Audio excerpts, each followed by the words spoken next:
ড্রামার শুরুতেই আমরা শিনকে মানে আমাদের প্রধান নায়িকাকে তার ঘরে দেখি। সে তার ঘরটিকে সম্পূর্ণভাবে ঢেকে রেখেছে যেন বাইরে থেকে কেউ তাকে দেখতে না পারে। দেখে মনে হয় সে অনেকদিন ধরে ঘরের বাইরে যায়নি। হঠাৎ শিন বাইরে থেকে গাড়ির সাইরেনের শব্দ শুনতে পায় এবং সে জানালা খুলে বাইরে তাকায়। সে তার প্রতিবেশী সিউন আহকে দেখতে পায়। তার আঙ্কেল তাকে স্কুলে নামিয়ে দিতে চাইছে, কিন্তু সিউন গাড়িতে উঠতে চায় না। এখানে তার আঙ্কেলের নাম জিউক, যে কিনা একজন ডিটেকটিভ। যখনই সে লক্ষ্য করে যে সিউন আর মাথায় একটি রেড লাইন আর তার আঙ্কেলের মাথায় অসংখ্য রেড লাইন। এখন এই রেড লাইন গুলো কি সেটা আমরা একটু পরেই জানতে পারবো। এরপর সিনের চোখ পড়ে সামনের বিল্ডিং এর একটি জানালায়। সেখানে একটি মেয়ে বসেছিল যার নাম হিউন। সে সেখানে সিগারেট খাচ্ছিল। সে হিউনকে দেখে তাকে হাই বলতে শুরু করে।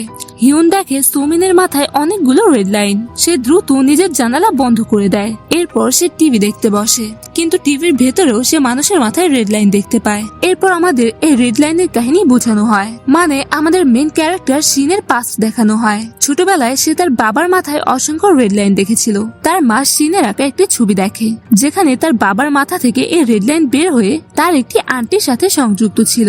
সিনের মায়ের ছবিতেও কিছু রেড লাইন ছিল, তাই তিনি সেগুলোর অর্থ বুঝতে পেরেছিল এবং একদিন সে তার স্বামীকে ছুরিকাঘাত করে মেরে ফেলে। এদিকে সিন তার মাকে এই কাজটি করতে দেখে ফেলে। এরপর সিন নিজের মনে বর্ণনা করে, প্রথম দিকে আমি এই রেখাগুলোর মানে বুঝতাম না, কিন্তু ধীরে ধীরে আমি বড় হওয়ার সাথে সাথে আমি এগুলোর অর্থ বুঝতে থাকি। এইগুলো আসলে মানুষের ফিজিক্যাল রিলেশন নির্দেশ করে, কার সাথে কার কানেকশন রয়েছে সেগুলো নির্দেশ করে। আর এসবের কারণে আমার বাবা মারা গেছে, তাই আমি চাই না আমার কারণে আর কারো মৃত্যু হোক। আর এজন্যই আমি নিজেকে রুমে বন্ধ করে রেখেছি। আমি অনেকবার নিজেকে মারার চেষ্টা করেছিলাম, কখনো ছাদ থেকে লাফিয়ে, কখনো ফাঁসিতে ঝুলে, আবার কখনো নিজের হাত কেটে, কিন্তু প্রতিবারই আমি নিজেই সুস্থ হয়ে উঠেছি। আমাকে খুঁজে বের করতে হবে কেন আমি এই এস লাইন গুলো দেখতে পাই, আমাকে কেউ কেন কোর্সেট করছে, আমার মতো কি অন্য কেউ এগুলো দেখতে পায়, আর আমি কিভাবে এই অভিশাপ থেকে মুক্তি পাবো। হঠাৎ সিনের দরজায় কেউ টোকা দেয়। সে দরজা দিয়ে বাইরে তাকিয়ে দেখে হিউন তার জন্য ফল নিয়ে এসেছে, কিন্তু কয়েকবার ডোরবেল বাজানোর পরেও সিন দরজা খোলে না। হিউন বাইরে ফলের ঝুড়ি রেখে বলে, আমি সম্প্রতি তোমার উল্টো দিকের বিল্ডিং এ এসেছি। প্রথমে আমি তোমাকে রাইস কেক দেওয়ার কথা ভেবেছিলাম, কিন্তু আজকাল এগুলো কেউ খায় না, তাই আমি এই ফলগুলো এনেছি। সিন কোনো উত্তর দেয় না। হিউন বলে, আমি ফলগুলো এখানে রেখে যাচ্ছি, তুমি তুলে নিও। এই বলে সে চলে যায়। হিউন চলে যাওয়ার পর সিন সেই ফলগুলো তুলে নেয় এবং এমন ভাবে খেতে শুরু করে যেন সে অনেকদিন পর ফল খাচ্ছে। পরের দৃশ্যে আমরা সিউনের চাচা জিউককে দেখি। তিনি পুলিশ স্টেশনে যান, যেখানে তিনি তার সহকর্মীদের সাথে গল্প করতে শুরু করেন এবং পরে একজন নারী সহকর্মীর সাথে রোম্যান্স করতে শুরু করে। অন্যদিকে আমরা সিউনকে দেখি, যাকে হায়ং নামের একটি মেয়ে আরো অনেক মেয়ের সাথে মিলে স্কুলের ছাদে মারছিল। হায়ং বলছিল, আমি তোমাকে টাকা আনতে বলেছিলাম, কিন্তু তুমি কিছুই আনোনি। সে সিউনকে হুমকি দেয়, যদি তুমি আবার তোমার আঙ্কেলের কাছে আমাদের অভিযোগ করো তাহলে আমি তোমাকে ছাদ থেকে নিচে ফেলে দেব। পরের দৃশ্যে আমরা জিউককে তার পার্টনার ডংসিকের সাথে একটি অপরাধের ঘটনাস্থলে দেখি। একটি মেয়ের খুন হয়েছিল। তারা অ্যাপার্টমেন্টটি ভালোভাবে দেখতে শুরু করে। তখন জিউক রান্নাঘরে কিছু খালি খাবারের প্যাকেট দেখতে পায়, যা দেখে সে বুঝতে পারে যে মারা যাওয়া মেয়েটি বেশিরভাগ সময় বাইরে থেকে খাবার অর্ডার করে খেত। তখন জিউকের জুনিয়র এসে তাকে জানায়, আমি আশেপাশে খোঁজ নিয়েছি এবং জানতে পেরেছি যে গতকাল রাতে একজন হেলমেট পরা ফুড ডেলিভারি ম্যান এখানে এসেছিল। পরের দৃশ্যে জিউক এবং ডংসিক বসে এই কেস নিয়ে কথা বলছিল। ডংসিক জিউককে বলছিল, ভিকটিমের সাথে কোনো যৌন নির্যাতন হয়নি, তার কোনো শত্রুও ছিল না, এমনকি সে গতকাল রাতে কোনো খাবারও অর্ডার করেনি, ঘর থেকে টাকাও চুরি হয়নি। এর মানে এটি কোনো সাইকোপ্যাথের কাজ। জিউক জিজ্ঞেস করে, তুমি তার প্রেমের জীবন সম্পর্কে খোঁজ নিয়েছো? ডংসিক জানায়, ভিকটিমের আগে একজন প্রেমিক ছিল, কিন্তু 1 বছর ধরে সে একদম একা ছিল। এরপর জিউক ভিকটিমের প্রাক্তন প্রেমিককে খুঁজে বের করতে বলে। এরপর দৃশ্যের পরিবর্তন হয়, যেখানে আমরা শিনকে দেখি, যে নিউজ চ্যানেলে সেই মেয়ের খুনের খবর দেখছিল। সিসিটিভি ফুটেজ দেখিয়ে বলা হচ্ছিল যে সন্দেহভাজন হেলমেট পরা লোকটি। শিন লক্ষ্য করে যে সেই হেলমেট পরা লোকটির মাথায় মাত্র একটি এস লাইন ছিল, যা খুব কমই দেখা যায়। তখন সে বাইরে বাইকের শব্দ শুনতে পায়। সে জানালা দিয়ে বাইরে তাকিয়ে দেখে সেই হেলমেট পরা লোকটি তার সামনের বিল্ডিং এর দিকে যাচ্ছে। সে দ্রুত পুলিশ স্টেশনে ফোন করার জন্য ফোন তোলে, কিন্তু তার ফোনের ব্যাটারি ডেড। সে ফোন চার্জে লাগিয়ে সেই হেলমেট পরা লোকটিকে দেখতে থাকে, যে হিউনের অ্যাপার্টমেন্টের ভেতরে যাচ্ছিল। সে দ্রুত পুলিশ স্টেশনে ফোন করে এবং তাদের জানায় যে তার সামনের অ্যাপার্টমেন্টে সেই হেলমেট পরা লোকটি ঢুকেছে, কিন্তু তখনই সে দেখে সেই লোকটি হিয়নের প্রেমিক। পরের সিনে আমরা হায়ংকে স্কুলে দেখি। সে দেখছিল যে আজ সিয়ন স্কুলে আসেনি, তাই সে তার লকার ভেঙে ফেলে এবং ভেতরে রাখা সিয়নের প্রেমিকের চিঠিগুলো বের করে পড়তে শুরু করে। অন্যদিকে জিউক যখনই তার ঘরে আসে, সিয়ন তার রুম থেকে বাইরে এসে তাকে বলে, আপনি আমাকে কিছু টাকা দিতে পারবেন? জিউক তার মানি ব্যাগে রাখা সব টাকা দিয়ে দেয় এবং বলে, বাকি টাকা আমি তোমাকে কাল বের করে দেব। সে সিয়নের আঘাত লক্ষ্য করে এবং জিজ্ঞেস করে, আজ তুমি স্কুলে যাওনি কেন? তোমার কি কিছু হয়েছে? তোমাকে কি কেউ মেরেছে? কিন্তু সিয়ন তাকে বলে, আপনার তাতে কি? আপনি শুধু বলুন আমাকে কত টাকা দেবেন। জিউক তাকে বলে, প্রথমে তুমি আমাকে বলো টাকা দিয়ে কি করবে। সিয়ন তাকে কোনো উত্তর না দিয়ে রেগে নিজের ঘরে চলে যায়। এরপর জিউকের কাছে ডংসিকের ফোন আসে এবং সে তাকে জানায়, গতকাল রাতে তোমার এলাকার বিল্ডিং বি থেকে একজন মেয়ে ফোন করেছিল এবং হেলমেট পরা লোকটি সম্পর্কে বলেছিল, তুমি কি তার সাথে দেখা করতে পারো? জিউক আগে থেকে সিনের অ্যাপার্টমেন্টের জানালা দেখছিল, কারণ সেটি সম্পূর্ণভাবে ঢাকা ছিল। এরপর জিউক সিনের অ্যাপার্টমেন্টের বাইরে গিয়ে ডোরবেল বাজায় এবং বলে, আমি আরক পুলিশ স্টেশন থেকে এসেছি। সিন তাকে দরজার ফুটো দিয়ে দেখে এবং ঘাবড়ে যায়, কারণ এত কাছ থেকে এতগুলো এসলাইনওয়ালা মানুষ সে প্রথমবার দেখেছিল। তখন উপরের সিঁড়ি থেকে একজন লোক এসে জিউককে বলে, কোনো লাভ নেই, সে বাইরে আসবে না, তার আবর্জনাও অন্য কেউ ফেলে দেয়। এই বলে লোকটি সেখান থেকে চলে যায়। এরপর সাহস করে সিন একটু দরজা খোলে আর তাকে বলে, আমার গতকাল রাতে ভুল বোঝাবুঝি হয়েছিল। আমি সেই হেলমেট পরা লোকটিকে সন্দেহভাজন ভেবেছিলাম, কিন্তু সে আপনার পাশের বিল্ডিং এ যে মেয়েটি এসেছে তার প্রেমিক। জিউক তাকে বলে, তুমি তো একজন স্টুডেন্ট, তোমার তো স্কুলে থাকার কথা ছিল। এটা শুনে সিন দ্রুত তার দরজা বন্ধ করে দেয় আর জিউক নিজেকে বলতে থাকে, আজকালকার বাচ্চারা কতই না বেয়াদব। রাতে আমরা সেই হেলমেট পরা লোকটিকে দেখি যে বিল্ডিং বি তে প্রবেশ করে এবং সিনের উপরের ফ্লোরে গিয়ে আবার নিচে নেমে আসে। যখন সে নিচে নামছিল তখন সিন তাকে তার দরজার ফুটো দিয়ে দেখতে থাকে। সে হেলমেট পরা লোকটিও যেতে যেতে থেমে সিনকে দরজার ফুটো দিয়ে দেখতে থাকে। এতে সিন ভয় পেয়ে যায়। অন্যদিকে আমরা সিয়নকে দেখি যে এক জায়গায় বসেছিল। তখন তার কাছে হায়ং এর মেসেজ আসে, যেখানে লেখা ছিল, কাল চুপচাপ টাকা নিয়ে স্কুলে আসিস। তখন সিয়নের চোখ একজন মহিলার উপরে পড়ে, যিনি এটিএম থেকে টাকা তুলে বাইরে আসছিলেন। সিয়নের টাকার প্রয়োজন ছিল, তাই সে সেই মহিলার ব্যাগ চুরি করার জন্য তার পিছু নেয় এবং এক জায়গায় সে ব্যাগটি নিতেই যাচ্ছিল, কিন্তু তখন সেখানে কিছু লোক চলে আসে এবং সে ব্যাগটি চুরি করতে পারে না। অন্যদিকে আমরা জিউককে দেখি, যাকে ডংসেক বলছিল, আমি ভিকটিমের প্রাক্তন প্রেমিকের সম্পর্কে খোঁজ নিয়েছি এবং কাকতালীয়ভাবে সে আপনার এলাকার বিল্ডিং বিতে থাকে। তার নাম জিয়ং মিন এবং সে আরক স্কুলের শিক্ষক, যেখানে আপনার ভাগ্নি পড়াশোনা করে। জিউক তার ছবি দেখে। সে ছবিটি দেখেই তাকে চিনতে পারে, কারণ সে সেই লোক যার সাথে সে আজ সকালে সিন ইউগের অ্যাপার্টমেন্টের বাইরে দেখা করেছিল, কিন্তু তখন সে চশমা পরেছিল। ডংসিক জিউককে আরো একটি গুরুত্বপূর্ণ কথা জানায়। গত মাসে যে মেয়েটির খুন হয়েছিল, এই জিয়ং মিন সেই মেয়েটির জিমেও যেত, অর্থাৎ তার দুই ভিকটিমের সাথে সংযোগ আছে এবং এটি কোনো কাকতালীয় ঘটনা হতে পারে না। তারা দুজনেই জিয়ং মিনের অ্যাপার্টমেন্টে যাওয়ার জন্য যেই ওঠে, তখনই জিউকের কাছে হাসপাতাল থেকে ফোন আসে, যেখানে তার বাবা ভর্তি ছিলেন। সে ডংসিককে বলে, আমি পথে আছি, তুমি জিয়ং মিনের ঘরে পৌঁছাও, আমি কিছুক্ষণ পর আসছি। এরপর সে হাসপাতালে আসে, যেখানে নার্স তাকে জানায় যে তার বাবা হঠাৎ নিখোঁজ হয়ে গেছেন। জিউক এটা শুনেই ছাদে ছুটে যায়, যেন সে আগে থেকেই জানতো যে তার বাবা সেখানেই থাকবেন। সে ছাদে গিয়ে দেখে তার বাবা একদম ছাদের কিনারে দাঁড়িয়েছিল। তখন সেখানে হাসপাতালের স্টাফ এসে তাকে নিচে নামিয়ে নেয়। অন্যদিকে ডংসিক জিয়ং মিনের অ্যাপার্টমেন্টে পৌঁছায়। যে সে পৌঁছায় দেখে যে চারিদিকে অন্ধকার। সে টর্চ জ্বালিয়ে একটি রুমের ভেতরে আসে, যেটি পুরো লাল ছিল এবং সেখানে অনেক দড়িও পড়েছিল। সে জিউককে ফোন করে এবং তাকে বলে, আমার এখানে কিছু গোলমাল মনে হচ্ছে। জিউক তাকে বলে, আমি পথেই আছি এবং দ্রুত পৌঁছাচ্ছি। তখন আমরা দেখি জিয়ং মিন সে রুমের ভেতরে লুকিয়েছিল এবং সে হঠাৎ করে ডংসিকের মাথায় লোহার রড দিয়ে হামলা করে দেয়। ফোন হঠাৎ করে কেটে যায়। জিউক ডংসিককে কল ব্যাক করে, কিন্তু সে ফোন তোলে না। এতে সে বুঝতে পারে যে তার সাথে কিছু হয়েছে। জিয়ংমিন ডংসিককে অজ্ঞান করে বেঁধে ফেলে এবং নিজে হেলমেট পরে তার চশমা লাগিয়ে আয়নায় দেখে বলতে থাকে আর একজন বাকি। এই বলে সে নিচে নেমে আসে। জানলা দিয়ে শিন তাকে দেখে এবং সে দেখে যে তার এস লাইন হিউনের সাথে সংযুক্ত এবং সে হিউনের অ্যাপার্টমেন্টে যাচ্ছে। সে আবার পুলিশ স্টেশনে ফোন করে, কিন্তু তার ফোনের ব্যাটারি আবার ডেড ছিল। তাই সে দ্রুত তার রান্নাঘর থেকে ছুরি তোলে এবং বিল্ডিং থেকে বাইরে আসে। এত বছর পর সে বাইরে এসেছিল, যার কারণে সে ঠিকমতো হাঁটতেও পারছিল না। তাই সে সেখানেই মাথা ঘুরে পড়ে যায় এবং তার মাকে কল্পনা করতে থাকে, যার হাত রক্তে রঞ্জিত ছিল এবং সে তার মায়ের দিকে হাত বাড়াচ্ছিল। অন্যদিকে জিয়ংমিন হিউনের অ্যাপার্টমেন্টে চলে আসে। হিউনের মনে হয় যে সে তার প্রেমিক, কিন্তু জিয়ংমিন যেই তার হেলমেট খোলে তখন হিউন তাকে দেখে অবাক হয়ে বলতে থাকে, জিয়ংমিন তুমি এখানে কি করছো?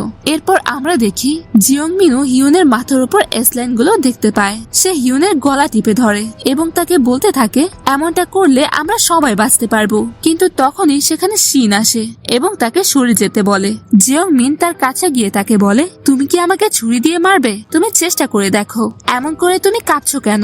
এই বলে সে শিনের হাত থেকে ছুরি কেড়ে নিয়ে তাকে ছুরি মেরে দেয়, যার ফলে সে সেখানেই অজ্ঞান হয়ে যায়। নিচে জিউকো জিয়ংমিনের বিল্ডিং এ যায়, কিন্তু তখনই সে শিনের অ্যাপার্টমেন্টের দরজা খোলা দেখে। তাই সে তার অ্যাপার্টমেন্টের ভেতরে চলে যায়, যেখানে সে দেয়ালে লাগানো সমস্ত জিনিস দেখতে থাকে। অন্যদিকে জিয়ংমিন হিউনের গলা টিপে ধরেছিল। হাতাহাতির মধ্যে তার চশমা নিচে পড়ে যায়, যার ফলে সে পাগলের মতো চিৎকার করে বলতে থাকে, আমার চশমা কোথায়? এবং কিছুক্ষণ খোঁজার পর সে সেটি খুঁজে পায়। সেটি পরে সে হাসে এবং হিউনকে আবার মারার চেষ্টা করতে থাকে। এবার তার চিৎকার জিওক শুনতে পায় এবং জানালা দিয়ে দেখতে থাকে যে জিয়ংমিন হিউনকে মারছিল এবং হিউন ওখানেই অজ্ঞান হয়ে পড়েছিল। শিনও জ্ঞান ফিরে পায়, কারণ সে নিজে নিজে সুস্থ হয়ে ওঠে। সে জিয়ংমিনের পায়ে ছুরি মেরে দেয়। জিয়ংমিন চিৎকার করে এবং হিউনকে ছুরি মারতে যাচ্ছিল, কিন্তু তখনই জিউক তাকে শিনের জানলা থেকেই গুলি করে দেয়, যার ফলে সে মাটিতে লুটিয়ে পড়ে। তার চোখ বন্ধ হওয়ার সাথে সাথে সে নিজেকে বলছিল এই এসলাইন গুলো অদৃশ্য হয়ে যাচ্ছে। এরপর সেখানে পুলিশ এবং অ্যাম্বুলেন্সও আসে। শিন সেখানে বসেছিল। তখনই জিউক তাকে তার সানগ্লাস দেয়, যেটি অজ্ঞান হওয়ার সময় বিল্ডিং এর বাইরে পড়ে গিয়েছিল। জিয়ংমিনের মৃতদেহ দেখে শিন নিজেকে বলছিল এও কি এসলাইন দেখতে পেত, কিন্তু কিভাবে? এখানে সে মনে করে যে যখন জিয়ংমিনের চশমা নিচে পড়েছিল তখন সে পাগলের মতো সেটি খুঁজছিল। তাই সে নিজেকে বলতে থাকে সে কি সেই চশমার কারণে এসলাইন দেখতে পাচ্ছিল। সবাই চলে যাওয়ার পর জিউক শিনকে জিজ্ঞেস করে, তুমি কি নিশ্চিত যে তোমাকে হাসপাতালে যেতে হবে না? শিন তাকে অস্বীকার করে এবং জিজ্ঞেস করে যে লোকটি মারা গেল সে কে ছিল। জিউক তাকে বলে আমি তোমাকে পরে জানাবো। তখনই সেখানে সিউন আসে এবং শিনকে দেখে বলে আধা রাতে সানগ্লাস কে পরে। জিউক তাকে বলে তোমরা কি একে অপরকে চেনো? কিন্তু তারা দুজনেই কোনো উত্তর দেয় না। পরের সিনে আমরা দেখি যে জিউক সিউনের ঘরে আসে। সিউন তাকে বলে আপনি যদি টাকা না আনেন তাহলে আমার ঘরেও আসবেন না। জিউক তাকে বলে আমি কি তোমার এটিএম? সে তাকে জিজ্ঞেস করে তোমার স্কুলে কিছু হয়েছে? যদি তোমার স্কুলে কোনো সমস্যা থাকে তাহলে আমরা একসাথে সমাধান করতে পারি। সিউন তাকে বলে আপনি কি সমাধান করতে চান? অভিভাবক হয়ে আমার স্কুলে আসবেন এবং তারপর হঠাৎ করে কোথাও গায়েব হয়ে যাবেন? যখন আপনার আমার পরোয়া নেই তখন অভিনয় করবেন না। জিউক তাকে বলে তুমি থাকো। এই বলে সে যেতে থাকে। তখন সিউন তাকে বলে আসলে সেই মেয়েটির নাম শিন। সে আমার মিডল স্কুলের সহপাঠী ছিল। যখন সে ছোট ছিল তখন তার মা তার বাবাকে মেরে কোথাও পালিয়ে গিয়েছিল। এরপর আমরা শিনকে দেখি যে নিজেকে বলছিল প্রথমবারের মতো আমার মনে হচ্ছে যে এসলাইন দেখার কারণে কারো জীবনও বাঁচতে পারে। এখন আমার কি করা উচিত? তখনই তার কাছে একটি অজানা নম্বর থেকে মেসেজ আসে, যেখানে লেখা ছিল আমিও তোমার মতো এসলাইন দেখতে পাই, আর হাই স্কুলে এসে আমার সাথে দেখা করো। এরপর সেই পর্বটি এখানেই শেষ হয়ে যায়। দ্বিতীয় পর্বের শুরুতে আমরা নাটকের আরো একটি প্রধান চরিত্রকে দেখি, যার নাম কিউজিন। সে সিউনের স্কুলেরই একজন শিক্ষক। অন্যদিকে আমরা শিনকে দেখি যে তখনও ঘরে বসে সে মেসেজটার যাতে সে এসলাইন দেখতে পাওয়ার কথা বলা হয়েছিল সেই ব্যাপারে ভাবছিল। এরপর সে তার দাদির সাথে স্কুলের পুরনো ছবি দেখে। এই ছবিগুলো দেখে সে বুঝতে পারে তাকে আসলে কি করতে হবে। এরপর সে তার ঘরের জানলা থেকে সব কার্ডবোর্ড সরিয়ে দেয় যাতে ভেতরে আলো আর বাতাস আসতে পারে। তারপর সে ঘরটা ভালোভাবে পরিষ্কার করতে শুরু করে। অন্যদিকে সিউন তার ক্লাসে আসে, যেখানে একটা মেয়ে বোর্ডে তাকে নিয়ে খারাপ কথা লিখেছিল। সিউন তাকে উপেক্ষা করে নিজের জায়গায় এসে বসে, কিন্তু তখনই হায়ং সবার সামনে জোরে জোরে তার প্রেমের চিঠি পড়তে শুরু করে। সিউন তাকে থামানোর চেষ্টা করে, তখন হায়ং আবার তাকে মারতে শুরু করে। ঠিক তখনই ক্লাসে কিউজিন আসেন এবং শিনকে এমনটা করতে দেখে সরিয়ে দেন এবং সেই প্রেমের চিঠিটা ছিঁড়ে ফেলেন। এরপর তিনি সিউনকে আলাদাভাবে বসিয়ে বোঝাতে থাকেন যে মারামারি করা খুব খারাপ কাজ। যদি তুমি এভাবে সবকিছু করো তাহলে আমি তোমার পক্ষে দাঁড়াতে পারবো না। সিউনও তাকে বলতে শুরু করে, আমি ওকে মেরেই ফেলবো, কিন্তু এখন আমাকে বাড়ি যেতে হবে। যখন সে যাওয়ার জন্য ওঠে তখন তার লকারে জিওংমিনের কাছে থাকা চশমার মতোই একটা চশমা দেখতে পায়। রাতে আমরা জিউককে দেখি যে তখনও জিওংমিনের কেস ফাইলটা পড়ছিল। তখনই সেখানে ডংসিক এসে তাকে বলতে থাকে, আপনি এটা আবার কেন পড়ছেন? কেস তো শেষ হয়ে গেছে। জিউক তাকে বলতে থাকে, আমার এখনো কিছু অদ্ভুত লাগছে। ডংসিক জিজ্ঞেস করে, কি অদ্ভুত? জবাবে জিউক বলতে থাকে, আমি এখনো জানতে পারিনি যে সে কেন ওই মেয়েগুলোকে মেরেছিল। এরপর জিউক জিওংমিনের অ্যাপার্টমেন্টে আসে, যেখানে সে সেই রুমটার ভেতরে ঢোকে যেটা পুরো লাল রং করা ছিল। কিছুক্ষণ এদিক ওদিক করার পর জিউক দেখে জিওংমিন নিজেই পুরো ঘরে এস লাইন এঁকে রেখেছিল। এটা দেখে তার একটু অদ্ভুত লাগে। অন্যদিকে আমরা সিউনকে বাড়িতে দেখি যে আয়নার সামনে সে চশমাটা পরে দেখতে শুরু করে। যে সে চশমাটা পরে তার নিজের মাথার উপর একটা এস লাইন দেখতে পায়। সে সেটা ধরার চেষ্টা করে কিন্তু ধরতে পারে না। ঠিক তখনই জিউক বাড়িতে আসে আর তার মাথায় এতগুলো এস লাইন দেখে সিউন জোরে চিৎকার করে বাইরে ছুটে যায়। বাইরে এসে সে আকাশের দিকে তাকাতে থাকে আর তাকে এমনটা করতে দেখে শিনও খেয়াল করে। তারপর শিনও এমন একটা জায়গায় এসে দাঁড়ায় যেখানে সে সবার মাথার উপর এস লাইন দেখতে পাচ্ছিল আর সেগুলো দেখে সম্ভবত সে বুঝতে পেরেছিল সেগুলোর মানে কি। পরের দিন জিউক আবার তাকে স্কুলে নামিয়ে দিতে চাইছিল, কিন্তু তার মাথার উপর অনেকগুলো এস লাইন দেখে সিউন এটাকে বাজে বলে সেখান থেকে চলে যায়। এরপর সে স্কুলে আসে আর সেই চশমাটার কারণে সে খুবই খুশি ছিল। এখানেও সে সব শিক্ষক এবং ছাত্রছাত্রীর মাথার উপর এস লাইন দেখতে পাচ্ছিল, কিন্তু এখানে সে কিউজিনের মাথার উপর একটাও লাইন দেখে না। এটা দেখে সিউন নিজেকে বলতে থাকে, এর মানে কিউজিন শিক্ষকের আজ পর্যন্ত কোনো সম্পর্ক ছিল না। ঠিক তখনই তার নজর হায়ং এর উপরে পড়ে, যার মাথায় সিউন দুটো এস লাইন দেখতে পায় আর একটা এস লাইন কাছাকাছি কোথাও সংযুক্ত হচ্ছিল। সিউন সেই এস লাইনটা অনুসরণ করে এবং দেখে যে সেটা একজন শিক্ষকের সাথে সংযুক্ত হচ্ছিল। এটা দেখে সিউন বেশ খুশি হয়ে যায়। তারপর আমরা ক্লাসরুমের দৃশ্য দেখি যেখানে কিউজিন একজন নতুন ছাত্রের পরিচয় করিয়ে দেন, যে আর কেউ নয়, শিনই ছিল। কিউজিন তাকে সব ছাত্রছাত্রীর কাছে নিজের পরিচয় দিতে বলেন, কিন্তু শিন একটাও কথা বলে না। তাই কিউজিন তাকে আসনে বসতে বলেন। অন্যদিকে আমরা জিউককে দেখি যে জিওংমিনের ছবি দেখছিল আর ছবিতে তার চশমাটাও খেয়াল করে। এরপর সে জিওংমিনের জিনিসপত্রের মধ্যে সেই চশমাটা খুঁজতে শুরু করে, কিন্তু সেটা সেখানে পায় না। পরের দৃশ্যে সে সিউনের স্কুলে আসে, যেখানে শিক্ষক কক্ষে শুধু কিউজিনকেই পায়। জিউক তাকে নিজের নাম জানায়। তখন কিউজিন তাকে বলতে থাকে, তাহলে আপনি সিউনের বাবা? আপনাকে তো বেশ তরুণ দেখাচ্ছে।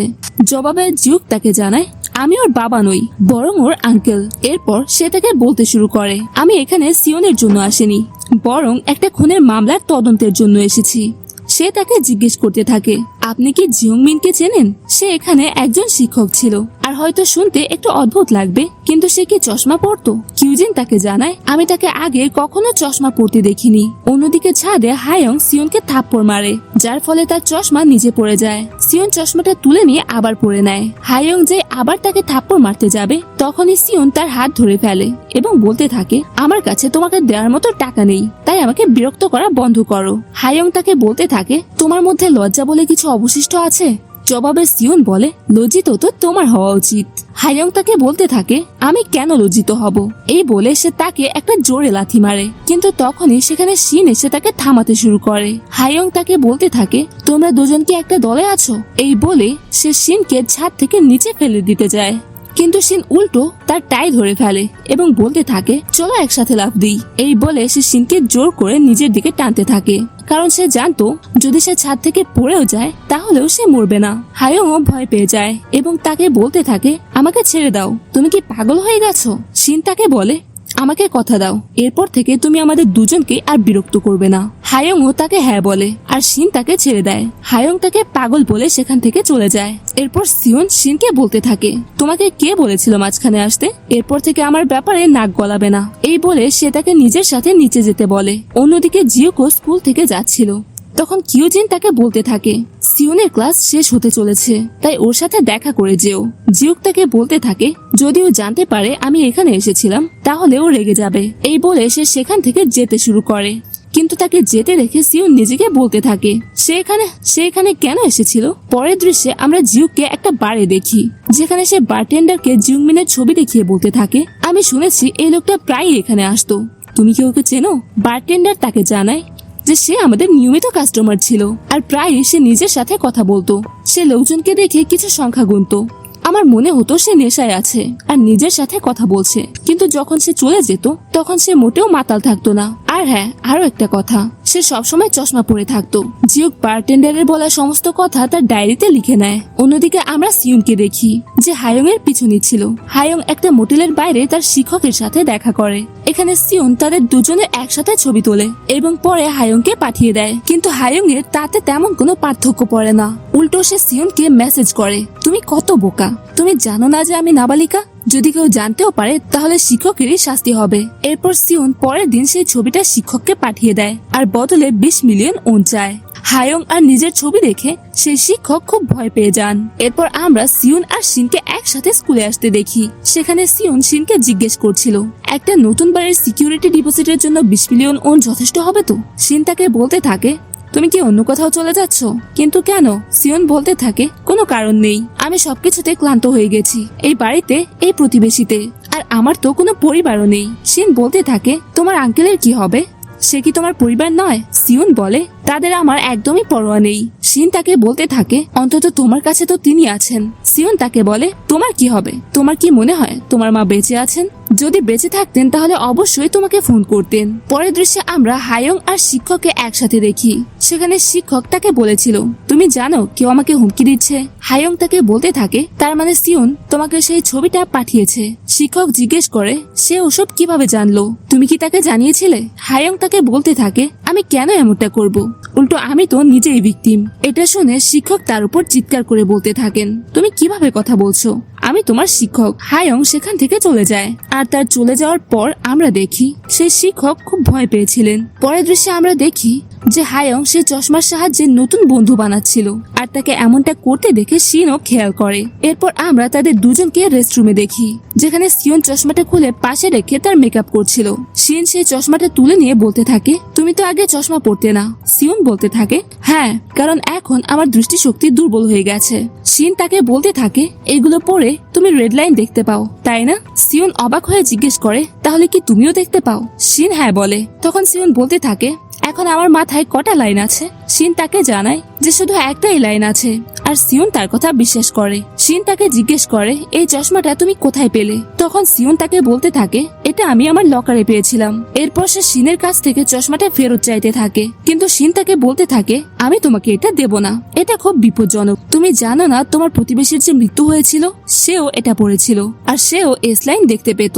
সিউন বলতে থাকে, এই লাইনগুলোর নাম কি এস লাইন? যাই হোক, এখন তো এটা আমার চশমা। এই বলে সে শিনের হাত থেকে চশমাটা নিয়ে নেয় আর এরপর তারা দুজনে একসাথে বাড়ির দিকে যেতে থাকে, যেখানে শিন সিউনের পেছনে পেছনে যাচ্ছিল। তখন সিউন হঠাৎ থেমে গিয়ে বলতে থাকে, তুমি আমার এই এস লাইন দেখছো, তাই না? শিন বলতে থাকে, না।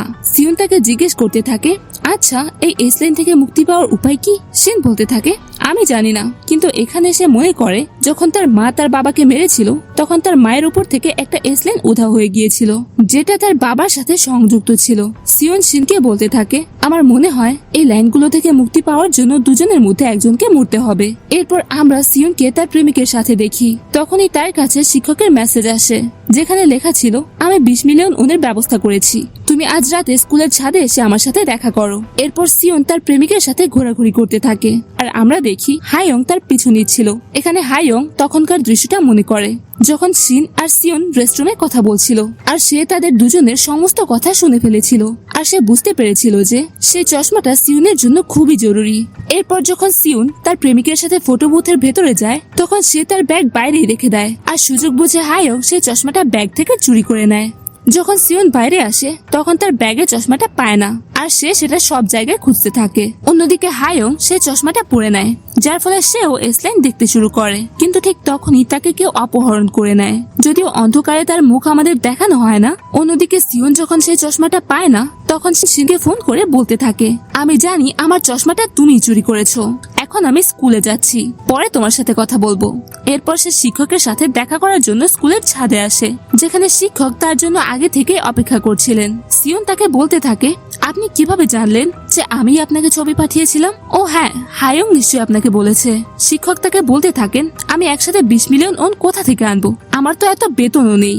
আমার একটা পরিবার আছে, আমাকে তাদের দেখতে হয়। সিয়ন বলতে থাকে, আপনি খুব ভালোভাবে জানতেন যে হায়ং আর বাকি বাচ্চারা আমাকে বুলিং করছিল, কিন্তু আপনি এমন ভান করছিলেন যেন আপনি কিছুই জানেন না। শিক্ষক তাকে বলতে থাকেন, আমি সবার পক্ষ থেকে তোমার কাছে ক্ষমা চাইছি। এখনকার জন্য আপনি এই ছবিগুলো আপনার ফোন থেকে ডিলিট করে দিন। আমি আপনাকে কাল টাকা দিয়ে দেব। ঠিক তখনই শিক্ষকের ফোনে একটি নোটিফিকেশন আসে। তিনি চেক করে দেখেন তার স্ত্রী তাকে সেই ছবিগুলো পাঠিয়েছে এবং লিখেছে, এসব কি? আমি কি দেখছি? আপনি কি সত্যিই মানুষ? ছবি দেখে শিক্ষকের খুব রাগ হয় আর তিনি সিয়নকে বলতে থাকেন, তুমি আগে আমার স্ত্রীকে ছবিগুলো পাঠিয়ে দিয়েছিলে, তুমি কেন এমনটা করলে? সিয়ন তাকে বলতে থাকে, আমি এমনটা করিনি। অন্যদিকে শিনও দ্রুত স্কুল থেকে ছুটে আসছিল, কিন্তু তখনই সে সিয়নকে দেখে যে নিচে পড়ে যাচ্ছিল আর তার চোখের সামনে সিয়ন নিচে পড়ে মারা যায়। এখানেই পর্বটি শেষ হয়। এই দুটি পর্ব কেমন লাগলো কমেন্ট করে জানাবেন। দেখা হবে পরের কোনো ভিডিওতে, ততক্ষণের জন্য বাই বাই।